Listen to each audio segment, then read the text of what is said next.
கொஞ்சம் பொறுத்துக்குங்க, உங்க கடனை கொடுத்துடுறேன். கடனை கேட்க வரலம்மா, உன் கணவரை பத்தி சொல்ல வந்து. ஐயா, நீங்க அவரை பாத்தீங்களா? எங்க இருக்காரு? நல்லா இருக்காரா? உடம்பு கொண்டு இல்லையே. என்னை பத்தி கேட்டாரா? அவர் என் கையால சாப்பிட்டு எத்தனை நாள் ஆச்சு. நீதாமா அவரை பத்தி கவலைப்பட, உன்னை பத்தி அவர் கவலையே படல. சுவாமி மலையில நேரத்திற்கு மோகனாங்கிற பொண்ணு கூட வாழ்க்கை நடத்திட்டு இருக்காரம்மா.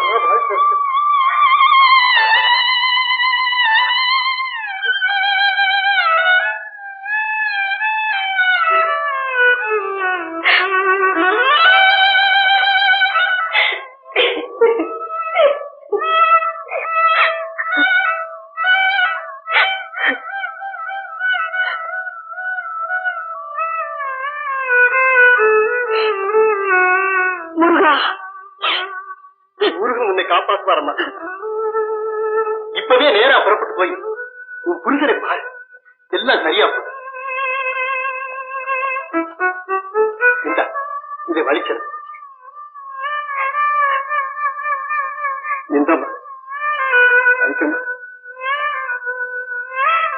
ஐயா, உங்களுக்கு சேர வேண்டிய வாடகை பணமே நிறைய பாக்கி இருக்கு. இப்ப வழி செலவுக்கும் பணம் கொடுத்து பிரிஞ்சு எங்க குடும்பத்தை சேர்த்து வைக்க உதவி பண்றீங்க. உங்க பெருந்தன்மையை நான் மறக்க மாட்டேன் ஐயா, மறக்கவே மாட்டேன். வரையா.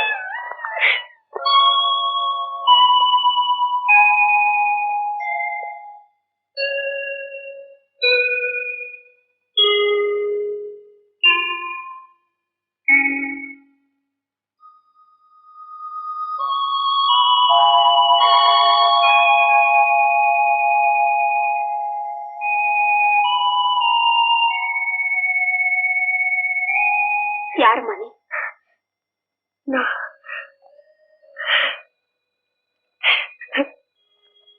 ஒரு அனாதை. அனாதையா? கழுத்துல தாலி இருக்கு, குழந்தை வேற.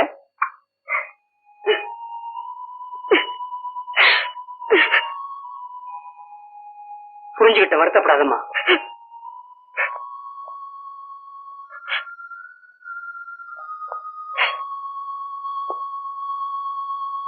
உன்னை இந்த நிலைமைக்கு ஆளாக்குன உன் புருஷன் நிச்சயமா உருப்பிட மாட்டாமா.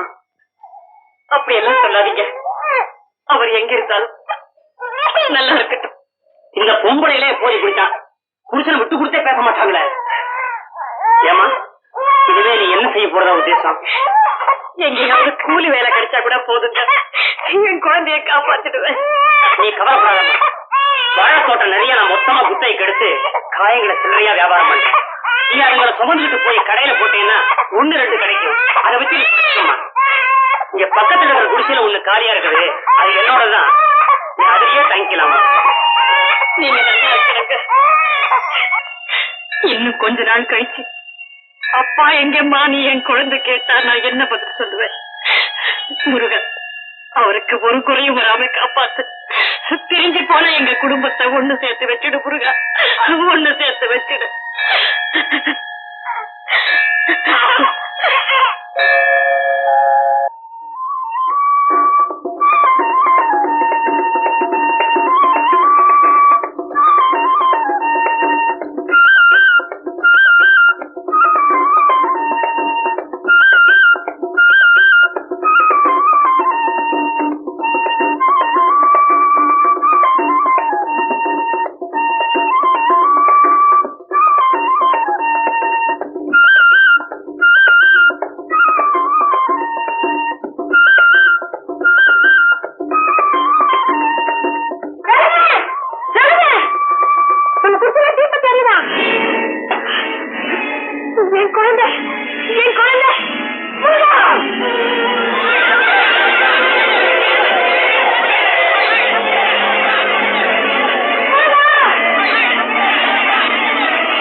சொல்றத கேளுங்கம்மா.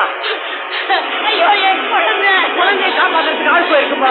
முருகா, என் கணவரை தான் என்கிட்ட இருந்து பிரிச்சு என் குழந்தைய பிரிக்கிறாரு.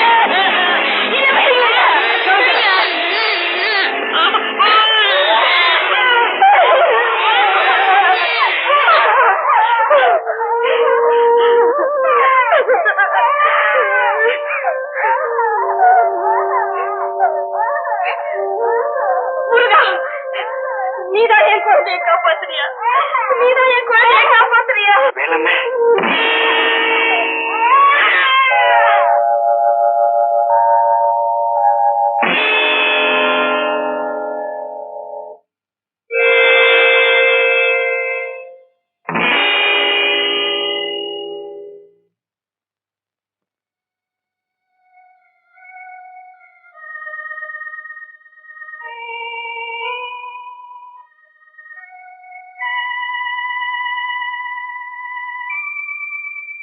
என்ன அப்படி பாக்குற? உன்னை விட்டுட்டு ஓடி போன உன் கணவர் சாமிநாதன் தான். வேலம்மே, நான் உனக்கு செஞ்ச துரோகத்துக்காக என்ன மன்னிச்சு. அப்படி எல்லாம் சொல்லாதீங்க. வாழா வெட்டியா நடமாடிக்கிட்டு இருந்த எனக்கு மறுவாழ்வு கொடுக்க வந்த உயிர் நீங்க.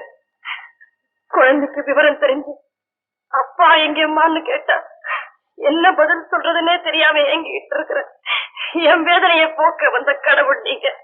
வேலம்மே, நீ வந்து அதெல்லாம் இருக்கட்டுங்க. நீங்க இப்படி இங்க திடீர்னு? அது ஒரு பெரிய கதை. காசு இருக்கிற வரைக்கும் என் கூடவே இருந்த மோகனா என் கையில காசு இல்லைன்னு தெரிஞ்ச உடனே என்னை விட்டுட்டு ஓடிட்டான். அவளை தேடிட்டு நான் மெட்ராஸுக்கு போனேன். கிடைக்கல. எப்படி முகத்துல முழிக்கிறது வெட்கப்பட்டு வேலைக்காக தேடி அலைஞ்சேன். இந்த வேலை கிடைச்சேன். 5 நாள் மெட்ராஸ்ல இருந்தேன். அப்புறம் என்ன கும்பகோணத்துக்கு மாத்திட்டாங்க. நேற்று தான் இங்க வந்தேன். நீங்க வரலீங்க. என்ன விட்டு போன கணவரை கொண்டு வந்து சேர்த்து பிரிஞ்சு எங்க குடும்பத்தை ஒண்ணு சேர்த்து வச்சிடப்பாடு அந்த சுவாமி மத தெய்வத்தினுடைய கோவிலுக்கு போய் கண்ணீர் வடிச்சு கூப்பிட்டு என் குறைய தீர்த்து வைக்கத்தாங்க உங்களை கொண்டு வந்து சேர்த்திருக்கா. உண்மைதான். சுவாமிமலை கோயில்ல இருந்து தீ விபத்துன்னு போன் வந்தது. போனோம். அங்க போனதுக்கு அப்புறம் தான் அங்க தீ விபத்து நடக்கல, யாரும் போனும் பண்ணலன்னு தெரிய வந்தது.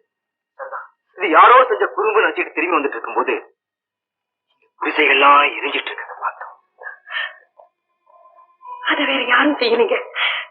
குழந்தை பருவத்திலேயே தந்தைக்கு உபதேசம் பண்ண அந்த குருநாதன் தான் நம்ம சேர்த்து வைக்கத்தான் அப்படி செஞ்சிருக்கா. அது மட்டும் இல்ல, என்னையும் மனுஷனா மாத்தி உங்ககிட்ட ஒப்படைச்சிட்டேன். இனிமே நான் உன்னை பிரியவே மாட்டேன். இது அந்த சுவாமிநாதன் மேல ஆன. முருகா, அவன் பேரை சொன்னவங்களுக்கு என்னைக்குமே குறை வராது. இனிமே வேலைக்கு வேலை, நிமிஷத்துக்கு நிமிஷம் 24 மணி நேரமும் நீங்க அவன் பேரை சொல்லிட்டு இருந்தீங்கன்னா உங்களுக்கு ஒரு ஆபத்து வராது. ஐயா, முதல்ல தலை காலெல்லாம் கழட்டி வச்சுட்டு உங்க 2 பேரையும் சேர்த்து வச்ச அந்த சுவாமி மேல சுவாமிநாதனை கும்பிட்டு வாங்க. குழந்தை பேர்ல ஒரு அர்ச்சனை பண்ணுங்க. அப்படி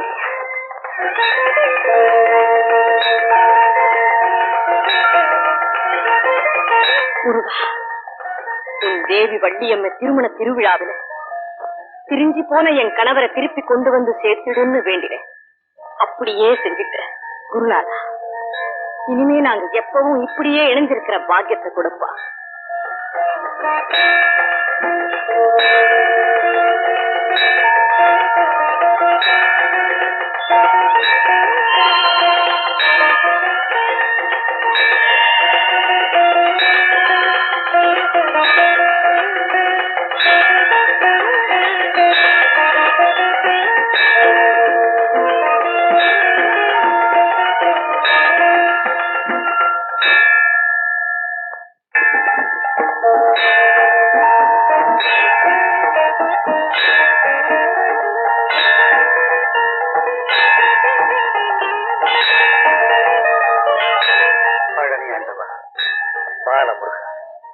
நீ இல்லாம என்னால என்னப்பா செய்ய முடியும்?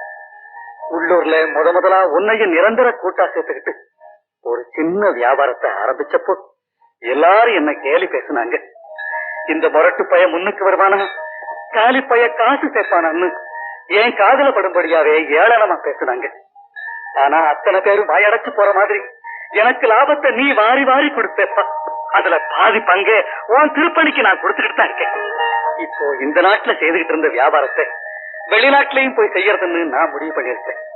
முதல் முறையா வெளிநாடு போற எனக்கு வேண்டிய தைரியத்தையும் போதுமான விவேகத்தையும் வியாபாரத்தை வெற்றிகரமா முடிக்கிற சக்தியையும் கொடுத்து அருளும்படியா உன்னை வேண்டிக்கிறப்ப ஆண்டவனே முருகையா.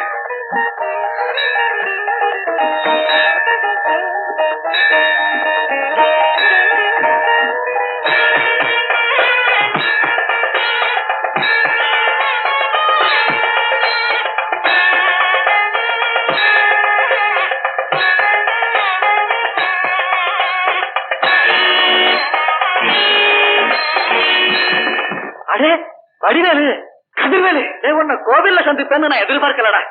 நிறுத்துற, நான் இந்த ஊருக்காரன். எனக்கு தெரியாம எப்பவாவது இந்த கோயிலுக்கு வந்திருக்கிறியா? இல்ல. அப்படி ஏன்டா இன்னைக்கு வந்த? வடிவேலு, ஒரு அவசர பிரயாணம். ஆண்டவரை பார்த்துட்டு ஒன்னையும் வந்து சந்திக்கலாம்னு நினைச்சுக்கிட்டு இருந்தேன். அதுக்குள்ள நீயே வந்துட்ட. அவசரமா? என்னப்பா அது? ஒண்ணு இல்லப்பா, வெளிநாட்டுலயும் வியாபாரம் செய்யலாம்னு முடிவு பண்ணி நாளைக்கு நான் புறப்படலான்னு இருக்கேன். ஏன்பா, உள்ளூர்ல இருக்கிறது போதாதா? அதுக்கு இல்லப்பா, திரைக்கடலோடையும் திரவியம் தேடுன்னு பெரியவங்க சொல்லுவாங்க. அந்த வாய்ப்பை ஆண்டவன் எனக்கு கொடுத்துருக்கான். அதை ஏன் நடுவ விடுவானே? ஒரு 5-6 வருஷம் வெளிநாட்டுல போய் இருந்துட்டு வரலாம்னு நான் முடிவு பண்ணிருக்கிறேன். அது போகட்டும், நீ எப்படி இருக்க? நல்ல நேரம் வருமான்னு எதிர்பார்த்துட்டு இருந்தேன். இப்ப வந்திருக்குது, என்ன பிரயோஜனம்? ஏய், ஏன்டா அப்படி சொல்ற? பழனி தாலுக்காவுக்கு மோட்டார் ஸ்பேர் பார்ட்ஸ் ஏஜென்சி எனக்கு கொடுக்குறாங்க. அது மட்டும் கிடைச்சா போதும், நிறைய லாபம் வரும், வாழ்க்கையும் வளமாகும். ஆனா 10,000 ரூபாய் டெபாசிட் கேட்கறாங்க. என்கிட்ட இருக்கிற நிலத்தை வித்தா கூட 5,000 ரூபாய் தான் கிடைக்கும். பாக்கி 5,000க்கு கூட்டு சேர சொல்லி பல பேரை கேட்டு பார்த்தேன். ஆனா பலன் இல்லை. அதனாலதான் என் குறையெல்லாம் இந்த பாலகண்டாயிரம் பாணிட்டு சொல்லிட்டு போலான்னு வந்தேன். நான் தர்றேன்டா. வடிவேலு, நீ நிலத்தை விற்க வேண்டாம். 10,000 நான் கொடுக்குறேன். என்னடா தயச்சு போயிட்டேன்? கதிர்வேலு, ஒண்ணு இல்ல கதிர்வேலு, ஒண்ணு இல்ல. ஆமா, இந்த பணத்தை நீ எனக்கு எப்படி கொடுக்க விரும்புற? பங்கா இல்ல கடனா? இங்க பாரு, எனக்கு பங்கு, லாபம், வட்டி எதுவுமே வேண்டாம். நீ நல்லா இருக்கும் போது திருப்பி கொடு, இல்லன்னா விட்டுட. ரொம்ப பெருந்தன்மைப்பா உனக்கு. ஆனா வியாபாரத்துக்கு வேண்டிய பணம் எல்லாத்தையும் உங்ககிட்ட இருந்து வாங்கி போட்டுட்டு வர்ற லாபத்தை நான் மட்டும் அடைய என் மனசாட்சி இடம் கொடுக்காதுப்பா. 3/4 பங்கு உனக்கு, 1/4 பங்கு எனக்கு. என்னடா பேசுது? இப்படி பேசிக்கிட்டு இருந்த உனக்கு பணமே கிடையாது. கொஞ்சம் யோசனை பண்ணி பாரு. பணம் கூட உன்னுடையது, உழைப்பு தான் என்னுடையது. ஏய், முடிவா சொல்றேன் கதிர்வேலு, இந்த பணத்தை நான் வாங்கிக்கணும்னா பங்குல பாதி உனக்கு, மீதிதான் எனக்கு. சரிப்பா, உன் இஷ்டம்ப்பா. ரொம்ப நன்றிடா, ரொம்ப நன்றி. வடிவேலு, நீ தர்ற லாப பணத்தை என் சொந்தத்துக்காக நான் எடுத்துக்க மாட்டேன். ஆண்டவன் திருப்பணிக்காக செலவு பண்ண போறேன். சரியா? உன் விருப்பம். அப்ப இன்னைக்கே 10 ரூபாய் வாங்கி பார்ட்னர்ஷிப் டீட் எல்லாம் எழுதிடுவோமா? என்னடா அது? நம்பிக்கை இல்லாதவனுக்கு தானே 10 ரூபா அது இது எல்லாம். நான் உன்னை பரிபூர்ணமா நம்புறேன். ஒரு சாட்சி என்ன? கடவுளுக்கு கொடுத்த கற்பூரம் வேணுமா, இல்ல ஏழைகளுக்கு கொடுக்க சில்லற வேணுமா? ரெண்டும் இல்லப்பா. ரெண்டும் இல்லாம வியாபாரத்துக்கு எடுத்து ஏன் கூப்பிட்டீங்கன்னு? கற்பூரே எலி சண்முகம், இவரே என்னுடைய நண்பர், கதிர்வேலன் பேர். வணக்கம். வணக்கம். இவரு நானும் ஒன்னா சேர்ந்து மோட்டார் ஸ்பேர் பார்ட் ஏஜென்சி ஒண்ணு ஆரம்பிக்க போறோம். 10,000 ரூபாய் மூலதனமா போடுறேன். நீ என்ன போடுற? ஒண்ணும் போடலப்பா. ஒண்ணும் போடலன்னா வியாபாரம் சோதிக்காதே. உழைப்பு என்னதானே? உழைப்பு உனது, பணம் ஆவறது. என்ன கணக்குது? நான் ஒர்க்கிங் பார்ட்னர். ஓஹோ, ஆமா. லாபத்துல எப்படி கணக்கு? ஆளுக்கு பாதி. ஆனா எழுத்து மூலமா இதை பத்தி ஒண்ணுமே வேணாங்கிறாருப்பா.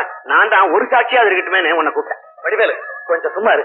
இங்க பாருப்பா, எங்களுக்கு சாட்சியெல்லாம் வேண்டாம். நீ போய் உன் வியாபாரத்தை கவனிப்போ. என்னடா கற்பூரம் விக்கிறவன் சொல்றானேன்னு தப்பா நினைக்காதீங்க. உங்களுக்கு உலக அனுபவமே இல்ல. இந்த காலத்துல 50 ரூபாய கடனா கொடுத்தா 5 தடவை கோர்ட் வாசலுக்கு ஏறி இறங்க வேண்டியதா இருக்கு. 1000 கணக்கில் பணத்தை போடுறீங்க. இதுக்கு ஒரு சாட்சி பத்தாது, 9 சாட்சி தேவை. தேங்காய் கடை தேகராஜா, வெத்தலை கடை வெள்ளச்சாமி, பழகடை பஞ்சாட்சரம். நிறுத்துப்பா. சாட்சிங்க. தப்பா நிறுத்த சொல்ற. நீ 1 ரூபாய்க்கு கற்பூரம் கொடு. இந்த இங்க பாடா. கற்பூரே கற்பூர கற்பூரே கற்பூரே. கடவுள் மேல நம்பிக்கை இல்லைன்னா ஏன்டா கோவிலுக்கு வர்ற? அங்க பாரு, அங்க பாரு.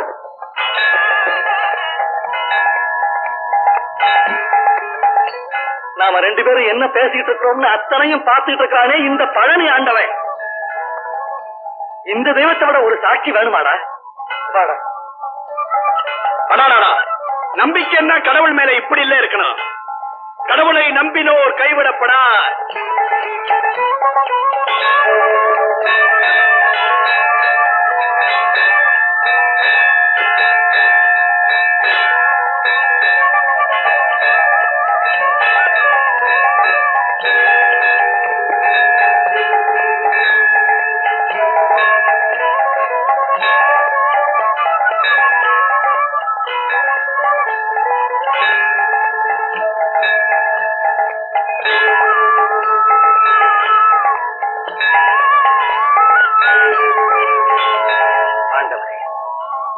ஞாபகத்துல வச்சு இந்த பணத்தை கொடுக்கிறேன்.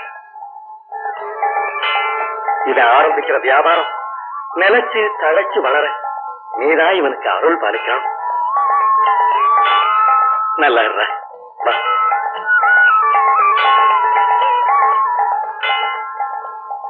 நட்புக்கே இலக்கணம் இவங்க. முருகா.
பழனி ஆண்டவா, வியாபாரம் இப்படியே மேலும் மேலும் விருத்தியானா வருஷா வருஷம் பங்குனி மாதத்தில் நடக்கிற உத்தர திருவிழாவில் சங்கரதை இழுத்து பால் அபிஷேகம் செய்.